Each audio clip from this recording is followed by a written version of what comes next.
Hey everyone, and thanks so much for tuning into today's episode. Now, today's episode is with a very interesting fellow. He's a friend of mine by the name of Swaaala, Swaala. He's a meme lord or a memester, a renowned one at that within the Bitcoin space, both locally and internationally. And I'm very pleased to have him as a mate. We had an epic conversation, and I had a roadmap of where it would be going, and it didn't go there for the most part. And those are the best conversations. I absolutely loved it. And we spoke about all sorts of things, obviously relating to Bitcoin and crypto, and then into things like memes and communities and superannuation. And he actually had a whole lot of interesting stuff to say that I wasn't expecting, and I actually learned a fair bit. So, yeah, I think you'll really appreciate the episode and get a little bit of insight into the mystery man behind the bucket. Otherwise, I just wanted to say thanks so much for coming along on this podcasting journey. I appreciate all your support. It really means a lot to me, and I feel really blessed to be able to have conversations with Bitcoiners and that people actually want to listen. So much appreciated. Much love, friends. This is what gives me energy and oxygen. All right, enough from me. Which one's the best crypto asset? Well, Bitcoin's the best crypto asset. Okay. What's the second best? There is no second best. There is no second best crypto asset. Hello, friends, and welcome to the Why Bitcoin Show. I'm your host, Dale Warburton. It's a weekly podcast on why Bitcoin matters and what makes it completely different to all other cryptocurrencies. If you're interested in Bitcoin and you'd like to distill crypto fact from fiction, you've come to the right place. Alrighty, Ruth. So I've got a mystery man, the bucket man. Swaaalla, welcome to the show, man. Thank you very much. So tell us a little bit about this wisdom that's flowing out of the top there. For those who aren't actually watching, I got to get the right angle. Yeah, if I get the right angle. There it is. There it is. There we go. That's the wisdom that I'm expecting from today's. I'm burning. I'm burning like a candle up here. There we go. There we go. Well, your brain's on fire, and I hope you've got some gems for us today that will match the fieriness emanating from the brain. I'll show you the pic first. Show me the pic. There we go. That's that classic meme of all the barrels. But anyway. There we go. I actually love it. Do you know how much I'd actually love to do a ice bath pod? Like, no jokes, eh? For real. Well, I want to do it. I want to do it over in El Salvador. Why? Do they do pods there with No. For the halving party. Okay, so what's the story? So you actually going to try and organize barrels of ice and have a chat? It's a dream. It could happen. Yeah, could happen. You're sitting in a steam company there. I mean, we've got Breedlove, Hoddle. Who's on the right there? Like, and on the left? I mean, because there's a John Vallis. Yeah, the Breedlove Sailor in the center. A sailor, yeah. I think Mark Moss is on that side. Oh, that's Moss. This guy, I don't 100% know. No, I don't know. And you imagine he'd be quite famous. Yeah, I did find out who he was in the end, but I don't really know. No. Not memorable. In other words, not memorable. Yeah. I'm sure he does a few podcasts, but I don't really know. Okay, fair enough. So let's start off with first things first. This is the question that's on everyone's lips. All 7 people who are listening right now. Yes. Yeah. Hey, by the way, let's just point out the fact that I was your first subscriber here. Oh yeah, exactly. I'm very stoked for that. Yeah, so I'm in a whopping 12 at the moment on the YouTube, and you were number 1. You'll always be number 1. So you'll have a special place. That's right. In my YouTube. Can't undo that. Yeah, exactly. Well, as long as I don't get cancelled, bro. So let's not say anything too offensive. Well, that's it. If you start a new podcast, I'll have to jump in on that one again, won't I? Yeah, no, I'll let you invest in it too, by the way. So, okay. So let's do first things first. Are we talking about $10 here? What are we talking about? Yeah, that's probably we're not making any money, are we? Yeah. So, okay. So funny story, and maybe I thought this would be fun for people to hear. when we first met, this was at Mm. Murray. I actually thought that you were the producer. Yes, I was And thinking we shared about this this. of the Two Bit Idiots podcast, and I was just like, that was one of the most hilarious days. I loved that day, but it was like I was absolutely convinced because you were there, but you just happened to be interviewed at that time or just before or something like Yes. that. Eh? Yeah, we were having dinner, and they said, what I said, like, when am I going to jump on or whatever? And they said, well, okay, we're good to go now. So we'll go over to there was like a palm tree over on the corner, and I did it. I had no shoes on at the time, and so I had a whole bunch of these bindies in my feet, and it was like killing me. Yeah, And I just sat there on the ground, and Brendo just started asking me a bunch of questions. Most of the sort of stuff I've answered before about, the bucket and all that sort of stuff. yeah. And then Hat's come over and he says, "Oh, do you have any questions?" And he said, "Oh, no, I don't have any questions." And then you came over and then he started. I went, "Oh, there you go." There we I think go. it did total 15 minutes. And then, then you fired up. So, yeah, Yeah, totally. I mean, you took the reins. I was a bit of a noob, eh? So I arrived and kind of like, okay, well, who's this cat? Okay, look, these guys must be serious, hey. So a shout out to the Two Bit Idiots who have retired their pod. Much love, Yes. boys. I You're think taking they, over now. yeah, I'm like exactly. Yeah, I mean, honestly, but in all seriousness, I think that there is like, there is a little bit of a hole. They were the most relatable guys. People loved them, and I think they achieved so much in a relatively short space of time. So humble, like true plebs. Maybe some of us in the podcasting world are trying to become quasi celebrities, but they just didn't give a shit about that. They're just in it for the mission, and like real people. And I've actually got nothing but good things to say about those boys. So shout out to the Two Bit Idiots, and we'll put out a little liquor for the Two Bit Idiots podcast at Murray. Yeah, name dropping is good because it gets people keen. And the best thing is too, right, is when you do your show notes, you get to go and at all their names, and so you get the maximum amount of hits as possible.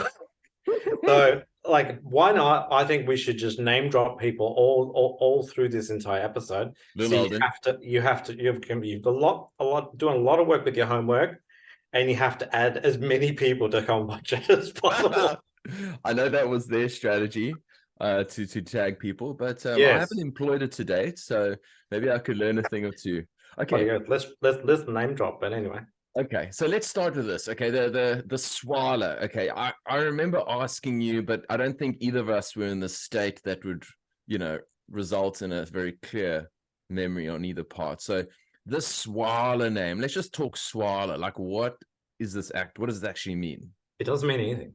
Okay. It's okay. So it's a sort of a derivative of my name. If you had nicknames when you were a kid or whatever like that, sometimes you might throw a bit of flair here and there. But when I was in my 20s and I started working at this one particular place, this one particular receptionist used to use my name in a very long, elongated, sort of stretched out name. Oh yeah, yeah. The Swaaala was in that name, so it just got tagged onto this really, really long, weird ass name. And so it doesn't really mean anything. I just adopted it for quite a while. Yeah, so I ran with that because it's good. It's a good anonymous name, and it's also memorable Original. to some degree as well. Yeah. But to some degree, it's actually been co-opted like about 5 years ago, which is not great. It got co-opted by a rap song. Okay. Dead set. Yeah. So I had this I've had this probably for about 20 years, this name. God. And I realized about 5 years ago that there was some sort of Drake video or something like that where they talk about swaaalla, and that's now being attributed to swallowing things. I don't know. Oh God. Okay. But that's got nothing to do with me. I did not create my name from that. No. Okay. But I'll reach out to Drake's people because I've got a blue check now, so I can do what I want. Good. And we'll make it happen. Okay. We'll tell them to just get rid of that song, man. That's right. Get them to delete it. It's probably got about 10 million views, but anyway. Yeah, a strongly worded letter should do the trick, I think. Yeah. Yeah. I'll send them my lawyers copyright breach. There we go. Okay, so that's the Swaaala story. Now, how long have you been in this Bitcoin world? Like, when did you get cracking? Like first, and maybe talk us just through that little journey because nobody gets it right away. Okay. I have plenty of sort of different experiences before all this, but I first got into Bitcoin. I first saw the price of Bitcoin in May March 2017 and mucked around trying to get onto Coinbase. Couldn't get on. I went over to the States, came back, and basically tried again and got approval in November 2017. So I was in there 1 month before it all crashed to hell. Beautiful. So that's the what do you call that? Where they throw you straight into the fire, straight off the bat. Yeah. As a trial by fire, basically. Trial by fire. That's it. Yeah. Okay.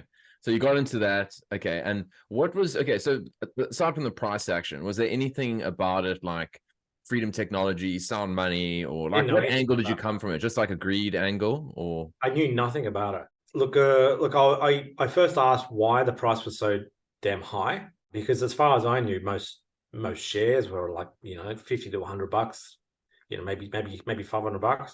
I'd never seen anything that was up in like the $3,500-$4,000 range. So it didn't make much sense. I started probably saw the price in March 2017.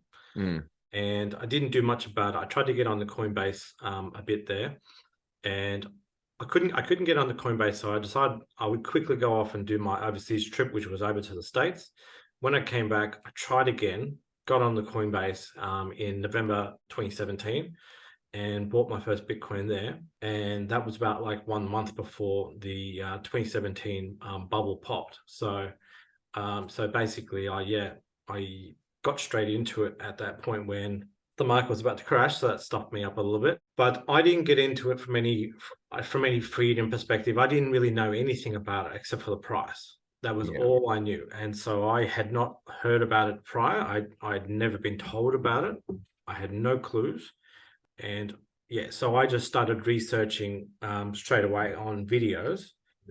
And sorry, my cat is giving me the shits. Get off, cat. All right, bring your cat in. The cat wants to drink my drink. Okay, unacceptable. I know. Okay, so what videos were you watching though? Like, I mean, who were the initial influences that pushed you down the rabbit hole? Are you talking about other than the whole porn? Yeah. No, to tell you the truth, probably the earliest videos I probably saw, which kind of got me focused, was actually Andreas Antonopoulos on the Joe Rogan show. He did 1 or 2 episodes on Joe Rogan, which was done prior, like 2015 or 2014 or whatever. I watched them, and he was talking all about getting coins onto wallets and getting them secured off exchanges and stuff like that. And I took a lot from that, and I basically started instantly learning about the general part of how Bitcoin works. So yeah, I didn't spend a lot of time mucking around at all. Believe it or not, I moved my first set of coins into a wallet in about 2 weeks from the first time I purchased. So nice. I would consider that lightning fast. Not quite as fast as lightning, but yeah, agreed. Yes. But in comparison to some people who probably bought coins and left it on there for 4 years and never taken it off. Dude, 100%. I mean, I don't want to flex, but I may as well, just do a bit of a flex. I was so skeptical about the whole thing that before I even bought, I figured out how to withdraw. Like, I figured out that self-custody was the game. And I was terrified to have it sitting on, at that point, CoinSpot, because that was my trusted exchange. None of the Bitcoin-only exchanges were actually ranking on Google, unfortunately. And it was all the shitcoin casinos were popping up, and it seemed to be the most credible, apparently. And but that is quick, because I actually had a conversation with someone recently, and they've just had half a Bitcoin sitting on Luno. And this is a friend in South Africa, and I'm like, dude, get that shit off immediately. I'm like, I insist. Yeah. So that is pretty quick. So initially, like, number go up is interesting to you. Maybe you look at that and you go, okay. And then Andreas starts building from a foundational level, which is great, because a lot of people like me came in with RAL Pal and now Rug Pal and that kind of stuff. Like some of the Rug Pal. Ruggy. Yeah, exactly. I mean, I thought he was so good, hey? And then suddenly the NFT stuff began. I was like, whoa, boy. But yeah, so like you went straight to like the heavy hitter, which is just like, yeah, that's unusual, because I don't know many people that started relatively late that started with Andreas on Joe Rogan. I mean, and I'm shocked bloody Joe's not even a full-on Bitcoiner. Like well, I think he's trying to avoid it. Okay, is that the what? Kind So of what's would. your I think take on that? Let's talk about that. because I think that like some people have discussed this, the fact that if he starts to bring it up, he knows that he will start to get you get thrown into a sort of a tunnel and you can't get back out of the tunnel ever again. So if you go out there and profess your love for Bitcoin and stuff like that, suddenly you kind of get to the point where you're not allowed to talk about anything else. Mm, I mean, it's okay. kind of where Sailor's stuck right now because he's been on so many damn podcasts. He's run out of things to say, and the only thing he says is, Bitcoin is a clock, and Bitcoin is a chair, and Bitcoin is a gold coin. It just, yeah, I think he's run out of things to say, and that's Yeah. what would happen to Joe Rogan if he dared step over that line. He's got to keep on talking about all of the other random stuff, and he can't. Yeah. If you step into that thing, you kind of can't step back out again. Yeah. I mean, there is some truth in that, I think, for sure, because it is it's also polarizing. Do you know what I mean? In the Yes. sense that, like, it's like, hey, I want to just be a generalist. I don't want to be dealing with like crypto stuff, and then all the crypto, like, if he gave too much oxygen to crypto people, Bitcoiners will come and say, Joe, and then, or if you did vice versa, you know what I mean? The crypto bros I'll will send win. you $40,000 if you talk about my latest range of anus NFTs. You know what I The mean? trippy buttholes there. Yeah, I'll tag them. Butthole NFTs. Totally. Big But butt. yeah, the crypto big That's butts. that's where it goes. If he dares venture down there, he will get those invitations. I think, you know what, once if he starts talking about crypto dick butts, I think that's when my relationship with Joe ends, because I honestly feel like I know him. It's so weird. Like, this is what's weird when you've had someone tuned into ears for years on end, and you just, like, especially through COVID, like, I just was plowing through Joe, and I love that dude, and I also love MMA. So it was just like, there isn't anything that he talks about where I'm like that's just boring. Would Yeah, you no, would you say that he does better for Bitcoin by only littering it like a little bit of salt in every episode, rather than possibly. doing 3 hours worth of it?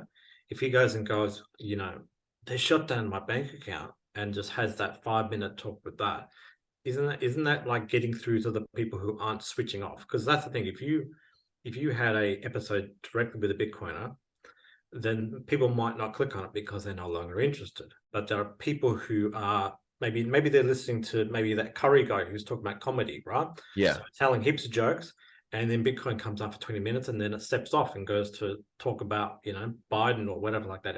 It Yes. slips away, but it gives them that bite, that crumb. It's like a soft sell, basically. It's Yeah. like a little bit like, yeah, you sort of, you figure it out yourself, Yes. but you leave someone like, yeah, I've come to this conclusion about Bitcoin myself, where it's like, initially you come in and you're rather naive. Like, okay, let's say you get it and you're like, oh my God, like, I love this shit and it's going to change the world. And by the way, it'll create like untold wealth if you just hold it on and blah, blah, blah, blah, blah. And then you start spruiking it like, like a Jehovah's Witness. And you're like, you're knocking, like, virtually like knocking on digital doors, and trying to just tell everyone. And it's actually very annoying. It's fucking annoying. Yes. And what I now am like, now that I call myself a little bit more seasoned, because I've been in the space for like 3.5 years almost, I would say now I actually rather just make a comment, and if you're interested, you will say something back, and if you're not, you'll just disappear. And then if people want to talk about it, cool. But I just think that active like spruiking is just ineffective. I don't know. What are your thoughts around You that? just answered your question about Joe Rogan just right there. Yeah, I think you're right, man. Sure. You have just answered that question. Yeah. I did want to mention something earlier because we moved on from that one particular topic. But you said that when you had your coins on CoinSpot, you ripped it straight off, right? Mm. There's an interesting feature on Coinbase, which probably still exists, and that was the fact that one of the first things I was presented with after I bought my first coins, right, was it said I can't sell my coins. So I was instantly like, okay, so like I didn't come into Bitcoin with any skepticism at all, but the fact that it said I can't sell my coins made me instantly think, okay, I have to fix whatever this problem is because I've just gone and put some money in there, purchased it, and now I can't sell it. So what the hell am I going to do about it? Yeah. And so that was where I had to start researching, how do I get it out of this thing? Well, how do I figure out how to be able to sell it when I need to? Yeah. If that was the desire, because obviously I had to know that it works. I had to know that it's legit, and I'm not just buying air. Yeah. And so I had to figure that out, and so I started to learn how to withdraw, and that's where I went to that point. And I did actually do one sell. It was my third purchase of Bitcoin that I sold, and I sold it for that specific reason, to make sure that the dollars went back and that I could pull it out to my bank account. So I did the sell to dollars, then I did the withdrawal to my bank, to make Yes. sure that it all works, from A to B. Yeah. Okay. Cool. So you kind of like just stress tested the system a bit, I just try to stress like tested figure it out. it, Yeah. Okay. but yeah, that's been the last time I've ever been sold Bitcoin ever. Yeah. Yeah. Like Hell yes. 5 years ago. Okay. Fair enough. Okay. So you come across that, and did you do a detour? Did you do a wide berth? Oh, there we go. We got is this a lady or a guy cat that's up there? It's a girl, A girly. and Okay. she's getting a bit old. She's about 12 years old. Oh, sweet man. My boy's 10. I've got a Maine Coon, so I got a massive boy, 10 kilos. Yeah. There we go. That's right. I do recall seeing your dog, and Amber now owns him. If you Amber app now owns him, if you didn't realize. Did Oh, you recall right. that picture where I said, I now own the property to this picture? Yes, I recall. Do you know what? Not to detour this conversation, but you know what's happened to my boy recently? Yeah, he had. I know he actually got run over 2 weeks ago. So he passed away, bro. Oh, what? Yeah, no. Anyway, Shit, I didn't hear about this, man. I'm sorry. no. I'll tell you the story offline. It's Okay. fucking Sorry, man. I wild, didn't realize. My God. bro. But yeah, I know you didn't. I guess as much, but it's like. That meme was just me being silly, of course. Yeah, Having but fun. the reality is that boy lives in the meme verse then, Well, that's and the thing. See, I told Maverick this about I'm all for legacy, yeah, and so in 100 years, most of us are all going to be somewhat forgotten. I mean, there's going to be the Hal Finneys and all that sort of stuff, which will be remembered, yes, but plenty of us are just going to disappear. We were part of that little Twitterverse, and so I'm all about legacy. And so some of these things are about retaining something, bringing it forward into the future. 100%. This is what actually I had a chat with Michael Dunworth about, and he's just like, in the future when Bitcoin is ubiquitous, and it's just like, like our email internet is ubiquitous. They're going to look back at these earlier conversations and go like, how early were they? And so memes are part of the culture. The podcast, like everything I'm doing right now, is going to be recorded forever. You're basically, you're going to be data that's recorded forever. This Well, conversation, that's it. whether someone listens to it, that's a whole other story. But Well, I would hope it's that fascinating. more eyes see my posters down the line too, and your picture will be on my poster.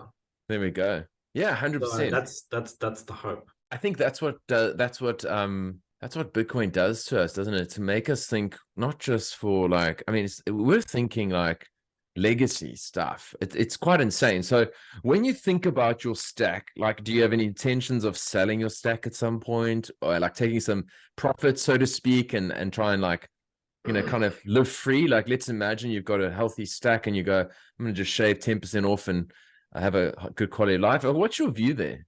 I really don't know.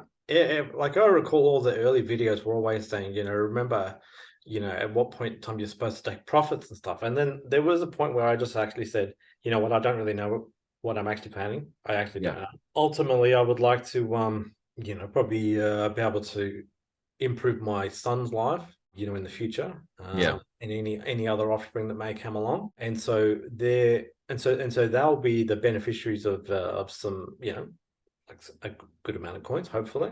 Yeah. But look, I don't know. I mean, obviously, to some degree, we're sort of trying to beat the retirement superannuation type scenario anyway. So like, most of these guys are out there trying to collect their super and stuff like that and try to retire on that sort of stuff. But I don't know if I'm going to end up needing to take 50% off the table. I don't really know.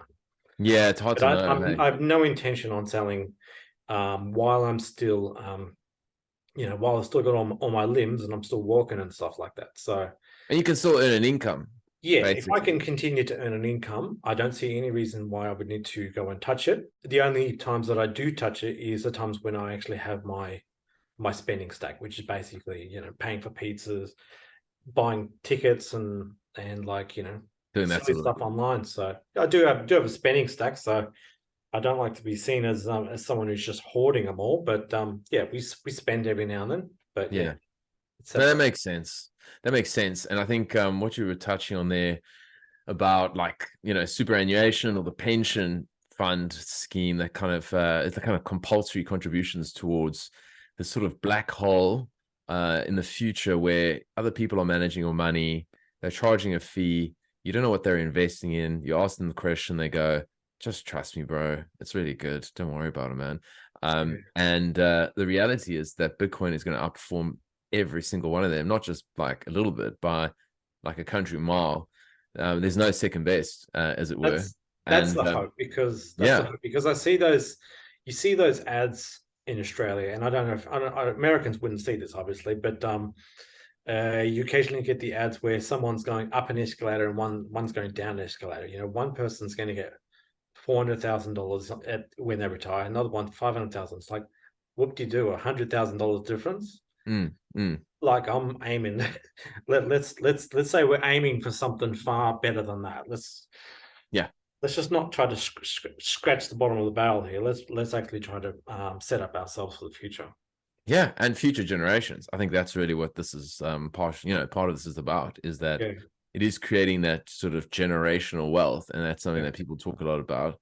And then, so that brings us to sort of the super side of things, as well as self, or the collaborative custody. So let's talk super now. Do you think that it makes sense for the average person here in Australia? And then I think in the States they've got like a Roth IRAs, which I think are the equivalents, where mm. you can basically stack Bitcoin there. Do you think that like makes sense as opposed to just a regular super, or you think everyone sort of has their own kind of approach and whatever they're comfortable with? That has to be tied with someone's risk tolerance. If no one wants to do that sort of stuff, then by all means they can go out there and continue to stick with their regular super. I think you kind of are taking a risk kind of doing this. While the upside might be pretty great, we don't 100% know what the market's going to say to us in 20 years, and whether or not those funds have to be liquidated because they say it's all banned in this country now. I don't know. Yeah. So Yeah, that's right. I don't think I'd be advising anyone to go and get super if they're not like one of us, like a hardcore Bitcoiner who knows exactly what it's doing. Yeah. If they're not, I would only recommend like what Peter Dunworth does. I probably wouldn't go more than 2% holdings in someone's something as funds. So Yeah. if they wanted to go and get 60% American shares and 40% Australian shares or whatever, that's fine. Yeah. But no, not like the way we would do. So yeah. Yeah, I think one of the things we come to realize as Bitcoiners is that sort of volatility and risk are not the same thing, whereas that tends to be how traditional finance looks at things. Yes. And so I actually when I talk about like Bitcoin as risky, I'm the subtext there is that it's volatile. I don't think it is risky. I think I can trust it. I can trust it because there's no people there, Yes. that it's programmatically scarce, etc. But the the volatility, if you don't have conviction, will slaughter you. You will lose sleep. And I just tend to say to people like, look, if you're losing sleep, you've got to adjust your position. That's like you're overweight if you're losing sleep about any position you have in your investment portfolio. Yeah. Well, I certainly haven't lost any sleep doing this sort of stuff, except for the fact that I'm up doing memes at like 2 o'clock in the morning. But apart from that, no. Yes, if someone doesn't have the tolerance to be able to deal with volatility, yeah, they should not get into it. But no, I don't really worry about the volatility per se. I worry more about if it was worrying about super, it would be about how the self-managed super funds basically view Bitcoin. That's all. So we don't 100% know if they deem us to be like kind of like the 6102 gold reclaim, right? So how they basically said we want you to go out there and sell all your gold at $20 an ounce or something like that, and you've got what 2 months to achieve that sale. That I don't 100% know about whether or not they'll turn the heads on super and come past and say, well, you have to liquidate it all, because we don't consider Bitcoin to be something that should be in your portfolio anymore. So what could happen in the Yeah, future? what could happen? Yes, I agree with you. They could say, look, all you selfish Bitcoiners, you've sucked a lot of capital out of the fiat system. We've got all these old folks who need to retire. We need to pay Yes. all these expenses. Don't you care about the poor, you selfish sons of bitches? So Yes, you need to exactly. sell. You Okay, become the 3% who hasn't got one in the arm. So exactly. say, well, you just killed grandma because you didn't have the same crappy superannuation fund as everyone else did. Yeah, exactly. So now that's when that happens, that's when the rubber hits the road. And that's when, okay, Bitcoiners will need to go, how vested am I in remaining in this country? That's literally what it will come up to. And, I would never advise anybody to, withdraw from their super prematurely. You'll basically become a criminal or, have huge civil penalties. I don't know what they are. I'm not interested in that stuff. But at that point, people at least have that ability to control it themselves and go, okay, Australia's told me to do this. I've got 20 other countries that are saying Bitcoin is welcome, no capital gains, et cetera, et cetera, et cetera. I have the means. I don't have any emotional ties anymore, and we're going to pack it up. Sorry. Yeah. Cheers, Australia. But that's what they can do.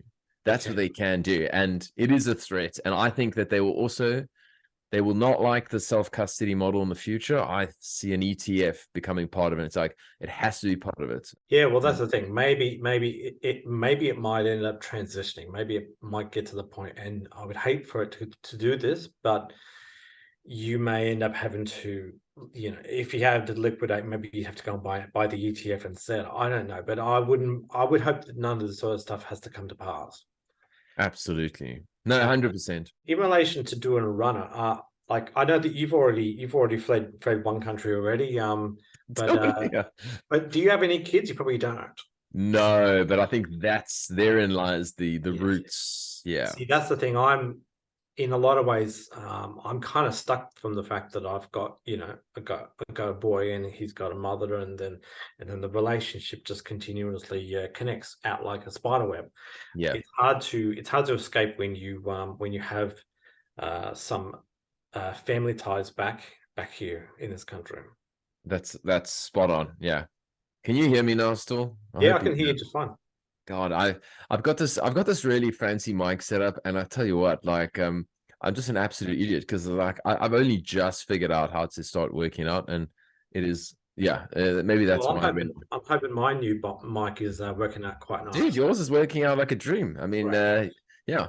Okay, so I think I asked you this maybe before we kind of went off into something else, but the nature of the show is, well, the intent was always to go, like, I mean, I was personally scarred and abused by crypto, and it literally like pains me, like crypto dick butts and trippy butthole NFTs are the quintessential soul of crypto for me. I absolutely can't. I get triggered. So you spoke earlier about jumping into Bitcoin. Talk to us now a little bit about like whether you've dabbled in shitcoinery, and then we can talk a little bit about how you look at crypto, everything else. Yeah, I certainly did have a past with shitcoinery, because when I joined Coinbase, they had the trio of goods, which is basically the Bitcoin, Ethereum, and Litecoin. So I did go out there and buy a little bit of each. That way, I had that trio of goods. Naturally, once I started to find some of the more Australian exchanges, you see all the casino numbers just popping off all the time, and you're seeing something that just went 20%, and you go, "Why didn't I have some of that?" Yeah, it happens all the time. I'm sure it's happened to plenty of people. And there was a point in time when I guess to some degree, you would go out there and get a little bit of this, get a little bit of that, thinking, you could spread yourself and have a bit of fun with it all. But sometimes you find yourself, you bought something and that one particular coin dropped, and then the other one that you didn't think about buying yesterday popped off. And then you get to that point where you are constantly fighting with internally with the fact that you can never continuously chase these bolting horses. You just don't know which Mm. one's going where. So some horses will bolt, and then the other one will break the ankle, and you have to take it out the back and shoot it in the head. So, so then what are you Oh, going I to do? love it. You end up with micromanaging portfolios. You got $100 here, you got $20 there, you got $5 there. The one that you got $5 of moons, and the one that you've got $100 of doesn't do anything. Yeah. And so you're putting a little bit here, a little bit there, a little bit there to catch up, and then suddenly the whole market started to crash, right? So throughout 2018, most of the things I had went pretty much down like 90 to 95%. And so to some degree, I was looking at them, when if I put like say $200 in, I was looking like $15, in that particular coin, and I goes, well, if I just put another $15 on, I guess because I've doubled my stack, but then it never really went up. Yeah. So you're always putting on more money to see if you can multiply your stack, and you find yourself not very focused. If you're putting on $5 on a whole bunch of things, whereas you could be putting on like $400 on one particular thing, you get yourself so sidetracked, and you're always in a state of chaos. Did you feel that as well? Absolutely. You felt you were always in a state of chasing things all the time and constant chaos. You know what? So I had about 4 months of shitcoinery, literally, and I bought I think about 6 or 7, and I bought them without thought on the fly because I was Yes. checking and I know this. I remember this so distinctly. We were in McLaren Vale, this epic wine region in South Australia. I recommend it to anyone. It's like one of my favorite parts of Australia, and it's like we were out there, and I think we were having some lunch, and things were running hard. This is now, I think, around like this is like mid 21, sort of coming up. So like we had the crash, and now things were starting to run again. And I thought, okay, that was just a dip. We're going to come back. Why don't I just buy all these shit coins, and we'll see, because they'll outrun Bitcoin. I mean, that's how it works, right? And 4 months later, and I got a sports token. I got something called Algorand. So Chili's was the sports one. It's like sports tokens. And it's like not because I have conviction. It's like literally just a number on a screen. Like I want to see this go up. And I also thought I must get 1 ETH. Like you need to have a round number, of it. You can't just have like point. I know what you mean about getting round numbers. Yeah. Yeah, it's weird. So like a friend of mine was like, I want 1 ETH and 1 Bitcoin. And like, so I'm hedging my risks. I'm like, fuck, that's not, now in hindsight, that's silly. But anyway, 4 months later, they're all down quite dramatically. And I'm thinking to myself, I'm fuming because I've listened, I've heard so much content. There's no one credible talking about this other bullshit. Not one person. I'm just a greedy little pig. And I decided to go on this little mission because I'm smarter than everyone else, and it didn't work. It was absolutely retarded. And I was fuming, and I just thought I did. How people rage quit Twitter? I rage sold crypto because I was just like, this is so dumb, and I knew it, and that's what made me even more mad. So yeah, but you're so right, because the guy who the most recent episode I spoke to was a guy, Bitcoin Akasi. He had the exact same thing, and Amy Taylor has also described the exact same thing, where it's like it's stressful. Like you got to be focused on your portfolio, and it's hard. Like it's not fun. And so like just having Bitcoin to watch and understand and learn about is more than enough. Yeah. Yeah. Well, there was a few things which well, I mean, for starters, what you actually were, you were the exit liquidity for someone else. Whoever told you that it was the next best coin, like BitBoy, these guys are basically they're getting you to buy the coins that they're trying to flog off and sell. But one thing I noticed, every one of these stupid YouTuber video guys who do all this content, every now and then they would do a portfolio reveal. Mm, and they would show a percentage of how many particular coins they would have. And then one thing that always surprised me was, even if they were major shitcoiners, they always had like 40 to 50% Bitcoin on their holdings every single time. mm, And even, I thought, even if, like, if I'm sitting here and if I'm like, let's say I was like, you know, like 30% Bitcoin and fucking what's it, like 75%, 70% shitcoin or whatever like that. And I was looking at these guys who I was stupidly listening to, and they were all like 50 to 60% Bitcoin. I was like, so wait a minute. So what's going on there? How come these guys have all got a fairly heavy position in Bitcoin anyway? mm. And it was basically because most of them had been buying Bitcoin since well before they bought all these shitcoins. And so they started to increase their stack, but ultimately they've had Bitcoin from 2014 or whatever like that, and that Bitcoin is way outperformed everything that they now got on their portfolios. Makes And so sense. that was always there. Funny, hey? It's actually so funny because it's probably Bitcoin was the biggest individual crypto, quote unquote, in their holdings, Yeah. relative to everything else. So they Even talked about everything else. Yeah, Mm. exactly. And yeah, just talk to that whole extra liquidity thing there, because I think that's so, like, people that are new don't get it. They don't actually understand Well, that whole concept of extra liquidity. So what's the there go with was that? I recall plenty of YouTubers I used to watch, and every now and then they would go and do some TA, they're going to do some Mm, technical analysis, and they would run through all the coins that they liked. And that's the key, right? Is the fact that it was coins they liked. mm, So basically, if they had like 50,000 subscribers or something like that, those 50,000 people would, maybe 20,000 would tune in every single week. And so they would basically be feeding them the TA for the 8 coins that they always like to look at. And so when you're actually doing that, you're kind of refining your user base into the pots that you have already put coins into.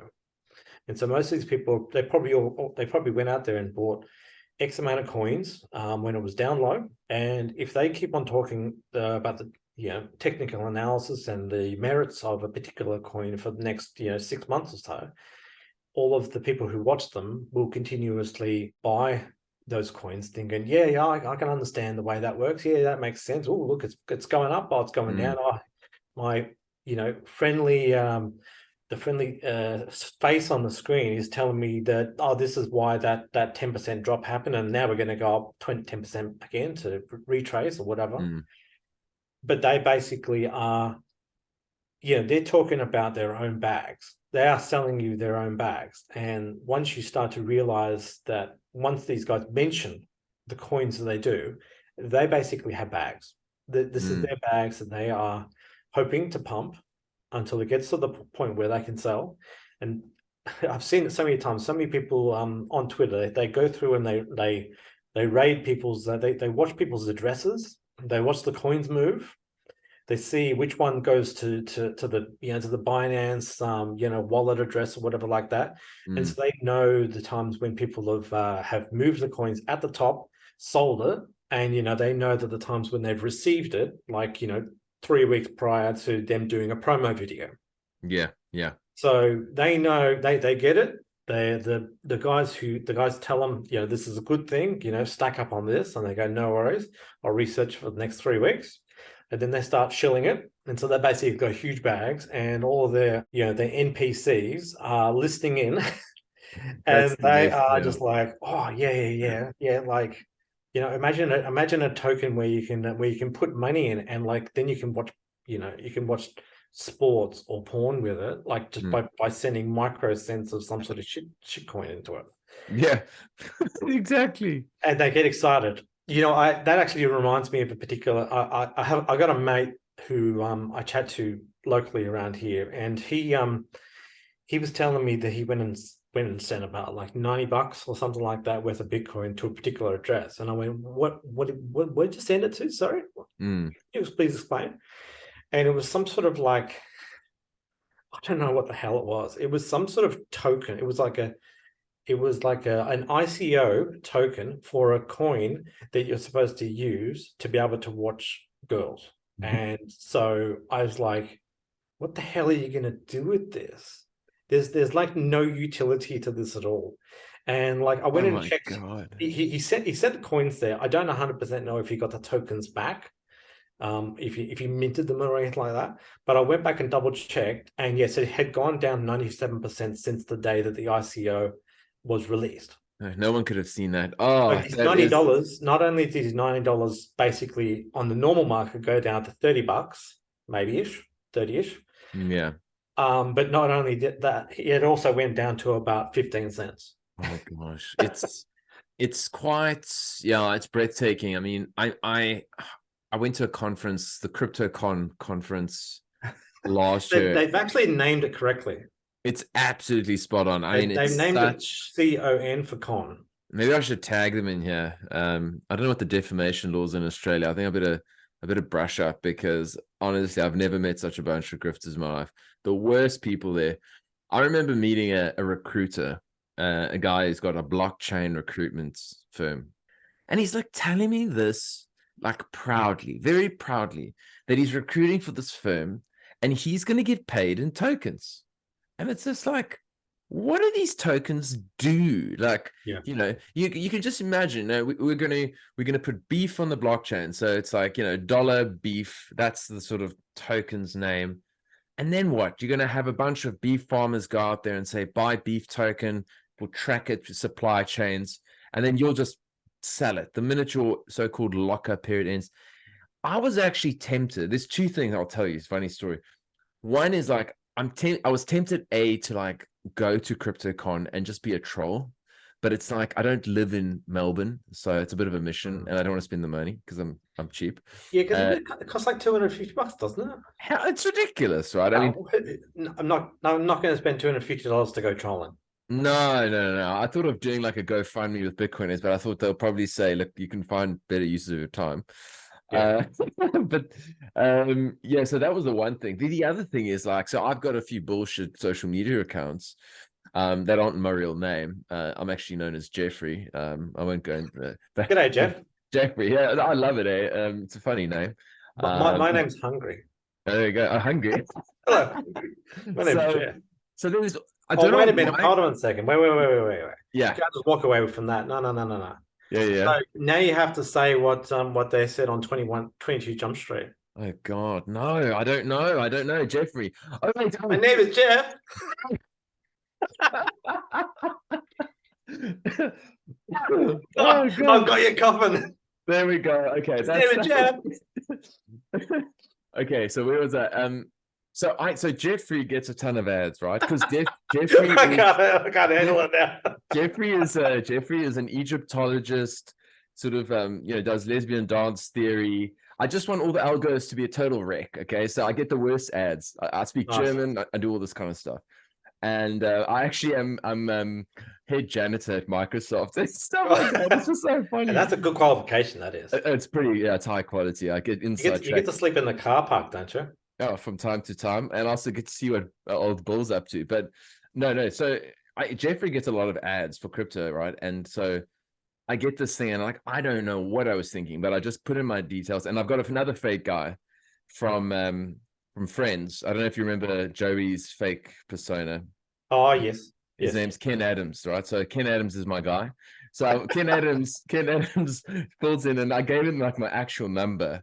So then I get this call one day at work, and this guy's like, "G'day, Ken," and I'm like, oh, "Shit, sorry, who? What? This is Dale." And he's like, "Oh, I was like, oh yeah." I was like, "Yeah, talk to me. What's happening?" Because I sometimes get the calls for Ken, and there was this whole thing about, "Oh yeah, I wanted to talk to you about this crypto thing." I was like, "Oh yes." They've been texting me all about this, like, "Are you sick of your 9 to 5?" And I'm like so tempted to do a Zoom call and just like record it and just like expose the whole thing. Cause it's just like, it's such blatant grifting, and it's so obviously dishonest. Like, I just don't know how people, like, I can't believe people plow their energy into that and they can't just find something positive to do with their lives. Cause it's like so obvious. Yeah. It's mind blowing. It's just so much money to be made out of just taking out of people's pockets. Yeah. Anyway, that blows my mind. Okay, let's talk. I I've actually been to. I've had quite a few funny instances actually. I got invited to what would we call it? It would be called a meeting, I would say, where I was going to. It was like a Bartios token or something like that. Mhm. I got invited by just a friend, and she said I should come and have a bit of a look and invest, and then I would advise her as to whether it's a good deal or not. She kind of needed my assistance. Yeah. Okay. I was the absolute pain in the ass in the crowd. I was asking him questions that were way, way, way over his head, and he could not answer at all. And the most craziest thing was, I said to these guys, like most of these guys around me, they had no clue about what was going on, right? And they said something like, when this market is released, that people who have, either a Bitcoin address or an Ethereum address will be able to go in there and claim a certain amount of these coins. And the allocation that could be claimed was up to 80% of the total addressable coins for this particular token that was going to be released. Mm. So I said to him, I thought, I looked around and I saw all these people who are complete novices. They've got no Bitcoin holdings, no Ethereum holdings, no nothing, right? And I thought, okay, well, I'm here and I've got Bitcoin in my wallet, right? And I have purchased on 80% of the market if I'm the only person who bothers to claim, whereas all these other people are going to be paying thousands of Australian dollars and will only get like 1% of the last 20%. Mm. And Yes. so I stood up and I said, so you saying me because I've got a Bitcoin address and because I can go out there and claim a certain amount of your coins, that I could claim like 80% of your entire addressable market, sell them all on some Chinese exchange and bankrupt everybody in this room? That didn't go down well. I love it. That's I brilliant. physically said, like I said, who the hell is going to run their computers with no mining rewards whatsoever to keep your coin running at all? Why would we not just go out there and switch all of our computers off and shut your entire network down? He was hating it. No, I mean because he's probably not technical. He's just a sales Oh, guy. they were idiots. They were salesmen. And the Yeah. most shocking thing was after all that, there was a few people who went over to the FPOS machine and dumped $10,000 in.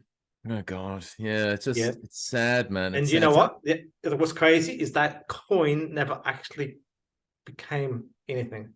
It it actually became nothing. never Yeah. got created. Yeah. So Yeah. they put $10,000 into something, and I don't know if they ever got anything out. Yeah. And like I don't. That's why I say I need to figure out what the defamation laws and all that kind of thing are here, because you've got to. We're in such a litigious society here in Australia.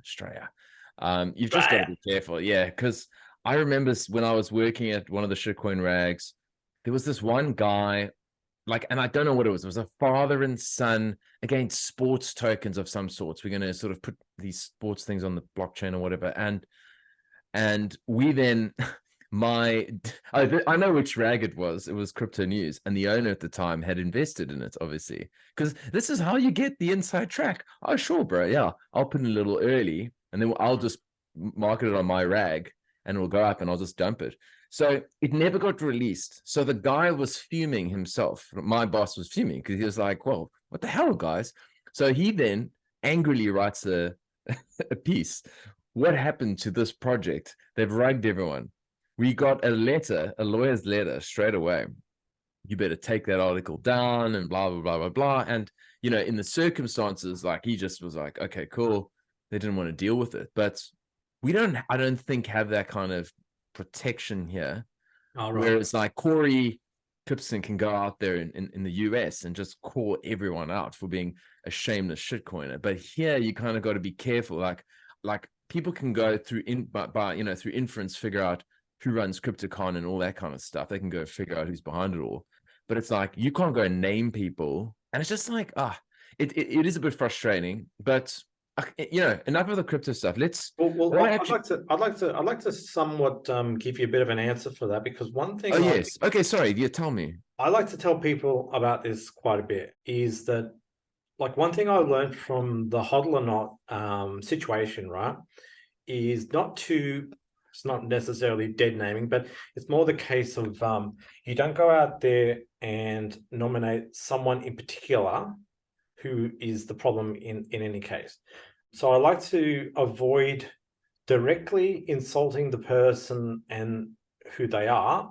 I would probably try to hit the target behind the head in a way where you point out their faults, but in a way which is more of like a question.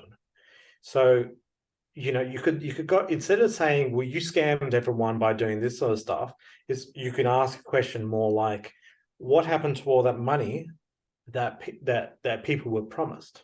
Mm. Do you know what I mean? So when you say things like, what happened to all the money, or what's going to happen when this happens, you're not necessarily alleging that they've done anything at all, and you're not naming them at all, and you're just simply just throwing a very unanswerable question their way that they can't answer, because they would be in hot water if they answered it. Perfect. So that's a Genius, bro. smart way. I call it shooting behind the head, because it's like a shot over the bow. You're trying to hit them dead square in the head, but you miss them and you hit behind them. Think about that. Think about that. If you want to attack people, you've got to ask a very strong question that gets them in trouble, and ask and not necessarily go for their jugular, but I don't know. Yeah, no, I totally. I'll give you an example with this whole CryptoCon thing, because I think it's full of scammers. So the question posed is, what level of due diligence do you perform in determining whether or not the exhibitors have the user's best interests at heart and are acting in good faith? Well, there you go. That's a question. Because it's a question, and I know what the answer is. Zero. So, they just simply won't answer. No, exactly. But no, that's great, man. I think, and here's what's so funny is you doing like lawyer work, and I'm supposed to be the one who's a lawyer. So it's like, are you joking? Well done. That's brilliant. Well, I'm not. Well, look, I don't know much about the law, but I certainly feel that I learned certainly from Hodden Law, because of the fact that he spent like days or something like that, basically saying someone was a particular scammer, and you see, I just didn't say anything just then, right? And so he was saying someone was a scammer. He went out there and got himself in trouble because heaps of people screenshotted it, recorded it, all that sort of stuff. Yeah. And so if you ask in a very, very awkward question, something that puts them in an ice bath, that can really just what you got to do is you got to cut at the ankles. You got to drain away the sand from underneath them. There we go. I love these analogies. Yes, no, exactly. Okay, that's some good wisdom. I didn't expect wisdom from you today in that regard. Yeah. Okay. I know. I've got a lot. I do a lot of trash talking, but it's true. I'm mature now, so I think about things. No, that makes sense. All right, so we've traveled down the crypto path, and now I just want to check in on this aspect, because I actually, when we were chatting about doing this interview, I was like, hey, shit, I didn't know this guy has like 5,000 plus followers. He's like he's a bit of a celeb in the Aussie world. I mean, we're not a huge market, and I was like clicking, okay, followers, and I'm like, these are all Bitcoiners. Like, I'm looking at them, there's like a lot of them, like there's a lot of I don't know. And I'm wondering, like, how did you become the self-proclaimed meme lord of Bitcoin? Self-become meme lord. That's the thing. Self-proclaimed. So, don't you call yourself a meme lord? Yes. Yeah. So I mean, self-proclaimed. Yeah. I think in a lot of ways, I'm one of quite a few memesters in Australia. So I would consider Sven to be someone who does, obviously, he puts his memes together and stuff like that. Yeah. I've sometimes seen memes come out of Rory Highside sometimes. But there's not a. There's that guy who dresses up in like an astronaut's outfit, but he's one of the crypto guys. So there's not that many meme lords in Australia. So I guess I hold that badge because it's probably the only one I said on Merrick's, or no, I actually said on Tribe Talks that I can't get above anyone from like a macro perspective. I can't get any above anyone from a technical perspective. So what is my avenue? My avenue is just to make jokes, and I always want to make jokes. It's because it's just fun. And Yeah. I think that like I said, I've said at one of the Bitcoin bashes that the best way that you can attack someone is with comedy. You've got to make it funny, and sometimes it might be awkward for them. So yeah. That makes sense. Awesome. And did you teach yourself how to just put together all the memes and all that jazz? I mean, like, Yeah. In most cases, I just only know the very basics in sort of like putting together videos and putting together Photoshop jobs. yeah. I'd certainly like to learn a lot more, because I think most of mine look rather crude in comparison to other people's work. But at the same time, there are other memes where I deliberately make it look terrible. Yes. Because sometimes when it looks terrible, it's actually funnier than when it's clean. 100%. That's what I was going to say. Like sometimes when they look deliberately a bit shit, they're actually more effective. Yes. Yes. It's like there was a recent one where BTC Sessions, I'm just name dropping like crazy here. Oh, brilliant. So Yeah, okay. BTC Sessions was he was touring through Italy, and it triggered in my mind, like I was lying in bed, about to ready to fall asleep and stuff like that, and triggered in my mind about 1 month prior. Everyone was posting this picture of a dinner in Italy. And it was like, I love being in Russia this time of the year or something like that. Yeah. And I just thought, this location that everyone was memeing about a month ago is pretty much the same location as where Ben is staying right now. And so I was on my phone. I just grabbed a picture that I could find online of Ben, and I tried to white out everything with my finger, and just like stretched it onto this bloody picture, and then posted it without even a thumbnail on the corner at all, because I've just roughed it. Yeah. And like people were like, "Oh, it's a little bit crummy. You could have refined it." I think I wanted it to be. I think I wanted it to be garbage. I actually think I wanted it to look absolutely terrible, so that it really looked like he was not there. Yes. Because if I did it too perfect, people would think that it is him and he's actually sitting there. But by being Yes. trashy, he Yes. knows that I'm lying. I'm fucking around. So the power of memes when it comes to Bitcoin, what do you think the whole essence is though? Because I mean, there's also having a laugh, but I think there's also, I didn't actually quite understand the importance of memes until I think it was COVID, when it's really like, I mean, then I became a digital madman. Well, that's And, it. and that's where I really got it. I don't know if you remember that one where there's this person in sort of a wheelchair, grotesquely overweight, Yes. with a mask on. Yes. And then it's like pointing to this chiseled guy, like, put Yeah. your mask on, you're killing me. Exactly. Kind of thing. Yeah. It's about telling the truth in a way that people can relate to. Yeah. And what I like to think about is the fact that I've told Izzy this before, but back in the days when we had a king on a throne, right? The king, if he saw a peasant who didn't bring in enough corn or something like that, off with his head, chop, right? Or like the knight who failed at war, put him in prison, right? But the joker would sit beside him and make fun of everybody around them, and they would say, continue doing your work. And so the person who makes the most amount of jokes sometimes can go right up to the king and almost like make fun of everybody at the same time without going into jail or losing his head. Quite literally getting away with murder. Quite literally getting away with extreme damage. After murder, yeah. Causing extremely devastating reputational damage, and doesn't get in any trouble for it because it's funny. Yeah. It's quite. I think humor is quite powerful in that way.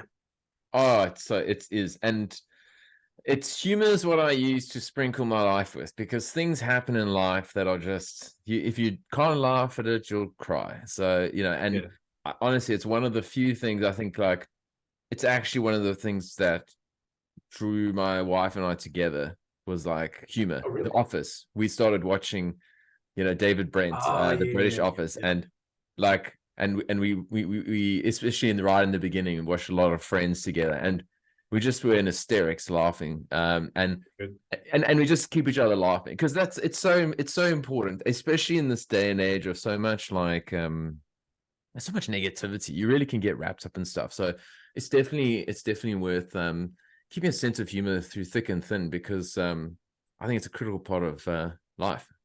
Yeah. So she didn't come on board because of your rugged good looks then. No, it wasn't the looks. You know what? The thing is, if you spoke to her at the time because we met like I don't say that long before, but we were introduced before, and there was this whole like we dated for like maybe 2 weeks, and then she wasn't over her ex and all the whole spiel. 3 years later, I come back from the US. I was very belligerent at this sort of luxury spa, and I went to the hairdresser like one of the last days. I knew I was going to be there, and I got my hair dyed like proper red, like real red. And so the manager comes in and goes, Dale, what the hell were you thinking? So I was like, I wasn't thinking, I'm just being a belligerent shithead. I'm sorry. I just thought it'd be funny. So I came back with this horrible hair. My wife called it like clown hair. She was like, Oh, you no. never looked more unattractive. Like you actually were horrific. So it was nothing to do with the looks. It was actually Was it heavy humor. red, was it? A It was real red? pure red. It was like, God. I went to like a metal concert, and I did it for that, and it looked like absolute hell. And I had long hair at the time, so it was like, yeah, I thought it looked sexy at the time, but apparently it was more like clown hair.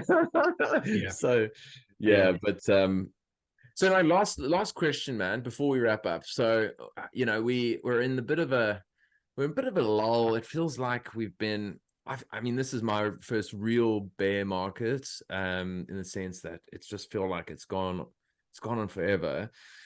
What aspects of Bitcoin is that sort of keeps you sort of so drawn to the space? Like, why do you go to these bush bashers, and why do you sit on Tribe Talk, and what is it about all of this Bitcoinery that like keeps you coming back? Because the price action is not the reason, clearly. Well, to describe the 2018 bear market first, right? So I did, when I was doing my research, I realized that when you look back at the charts, you realize that there's always a low spot. There's always a low spot in 2013. There's a low spot in 2015 and stuff like that. So I knew that something would eventually happen, and so I needed to stick around and stack while I could, because I knew that the opportunity would change eventually, where it would run and then you would miss out on certain things. So I knew that I had to be there. So I had to continuously stay. In relation to hanging around on Twitter, admittedly, during that particular bear market, I spent quite a lot of time in what they call CT or crypto Twitter, which is where I was basically hanging out with all the memesters in the crypto space. And most of those guys, yes, sometimes I'll be going to bed at like 2:00 at night, and I would be in fits of laughter because of the fact that we were cracking jokes at each other and making memes on top of memes over each other. But to some degree, I obviously started to focus a bit more on Bitcoin, and I started to see that those guys were sort of still mucking around. They were still dabbling in all these random coins and making a mess. And I started to mature out of that. And I no longer saw what they saw as being all that funny anymore. And now I'm obviously in the Bitcoin area making memes with them. And some of the memesters from crypto Twitter from back then have moved over just like me. So I still see some of the guys who used to be in crypto Twitter now in Bitcoin Twitter, because they've refined too, and they're doing memes on this side.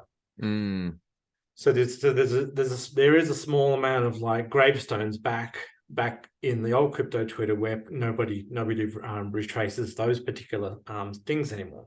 Yeah. But now I can see even more stronger now that the Bitcoin Twitter guys are some of the best memers, because they are.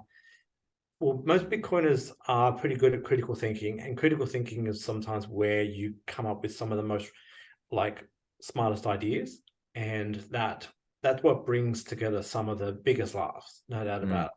And I now look back at some of the other stuff, and like most of the stuff was just in-house sort of joking. It wasn't necessarily talking about the assets that they were trying to get. It It was more about just that, like knocking about. I see most of the crypto space as being basically dead on the meme perspective. They have no ability to. They don't fight. WEF, the World Economic Forum, Yeah, like yeah, yeah, that. yeah, They yeah, don't fight, the health people. They don't fight the presidents and the prime ministers and stuff.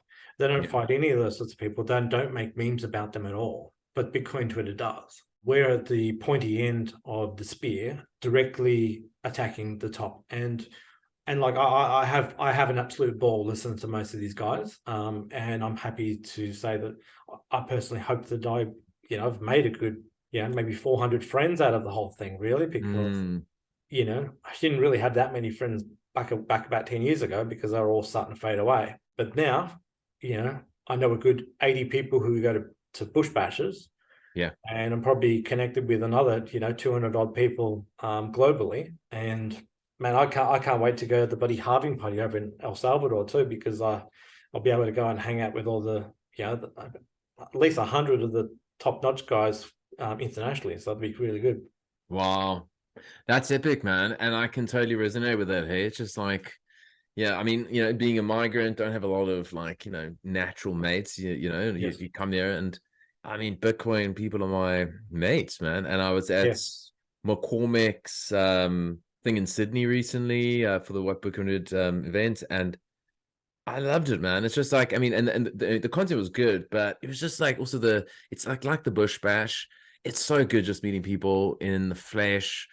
And it's like, the critical thinkers, the smart people, we support each other. I mean, there's different people, there's different views. I'm sure there'll be spats here and there, but for the most part, like I've just met some of the most magic people, and it's what makes Australia feel like home, man. And if I don't know if I would be here long term. I couldn't see myself here long term if I didn't have my Bitcoin mates, Mm. because now I've met so many of them in the flesh, and I feel like they're real people. And maybe I don't see them or speak to them all the time, but when I do, I'm like, I feel like I'm at a wedding, like I'm loving life.